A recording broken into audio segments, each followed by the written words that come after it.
Assalamualaikum warahmatullahi wabarakatuh. Perkenalkan, nama saya Askia Wisabira dari kelas 10J, absen 8, Mandua, Kota Malang. Kali ini saya akan mempresentasikan hasil proyek pembuatan flowchart. Kasus pertama yang saya ambil yaitu sistem perhitungan volume bangunan. Berikut adalah kasus, dan di sini ada hasil flowchart yang telah saya buat. Yang pertama, diawali dengan tombol start, kemudian masuk ke proses pengenalan kepada pemrogram.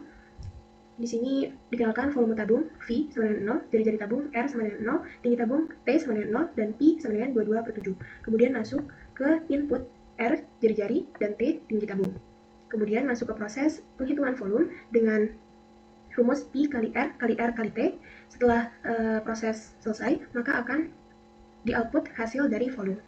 Di sini ada decision, apabila sudah selesai menghitung maka true akan lanjut ke tombol N, dan apabila false maka akan terulang kembali ke proses input R dan T. Lanjut ke kasus kedua, yaitu sistem penilaian prestasi siswa. Berikut adalah kasusnya. Dan di sini adalah flowchart yang telah saya buat, dimulai dari tombol start, kemudian pengenalan kepada pemrogram, yaitu total nilai sama dengan 0, nilai akademik sama dengan 0, bobot akademik sama dengan 60%, nilai kedisiplinan sama dengan 0, bobot kedisiplinan sama dengan 20%, nilai ekstrakurikuler sama dengan 0, dan bobot ekstrakurikuler sama dengan 20%. Lanjut ke input A, BA, K, BK, E, dan BE dari singkatan-singkatan poin sebelumnya. Kemudian lanjut ke proses pencarian total nilai dengan rumus BA kali A tambah BK kali K tambah BE kali E. Apabila sudah diproses, maka akan keluar hasil total nilai.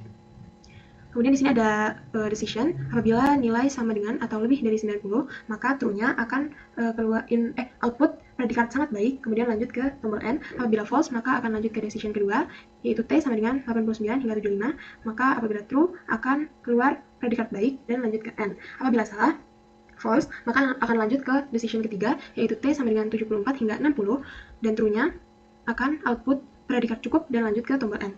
Dan yang terakhir, apabila false, itu T berarti sama dengan atau kurang dari 60, dan true-nya akan keluar predikat kurang dan lanjut ke tombol N. Selanjutnya ada kasus ketiga, yaitu sistem denda perpustakaan digital. Berikut adalah kasusnya. Dan ini adalah flowchart yang saya buat. Dimulai dari tombol start, kemudian pengenalan ke pemrogram, yaitu total biaya denda sama dengan 0, hari keterlambatan K sama dengan 0, denda 1 hari sama dengan 1000, denda hari keterlambatan lebih dari 7 hari sama dengan plus 5.000, denda hari keterlambatan lebih dari 30 hari, maka sama dengan blokir member sementara. Lanjut ke input K atau hari keterlambatan, kemudian proses pengecekan K, dilanjut dengan output K, dan kemudian make decision. If hari keterlambatan lebih atau sama dengan 7 hari, maka true-nya akan muncul proses penghitungan total biaya denda dengan rumus K dikali 1000, kemudian output T dan N. Apabila false, maka akan lanjut ke decision kedua, yaitu if K lebih dari 7 hari hingga 30 hari, maka T-nya akan lanjut ke proses perhitungan total biaya denda dengan rumus K dikali 1000 tambah 5000, lanjut output T dan N. Apabila false, maka akan lanjut ke decision ketiga, yaitu if K lebih dari 30 hari, maka true-nya yaitu adalah blokir member sementara dan dilanjut dengan tombol N. Sekian presentasi saya mengenai proyek pembuatan flowchart. Kurang lebihnya mohon maaf. Wassalamualaikum warahmatullahi wabarakatuh.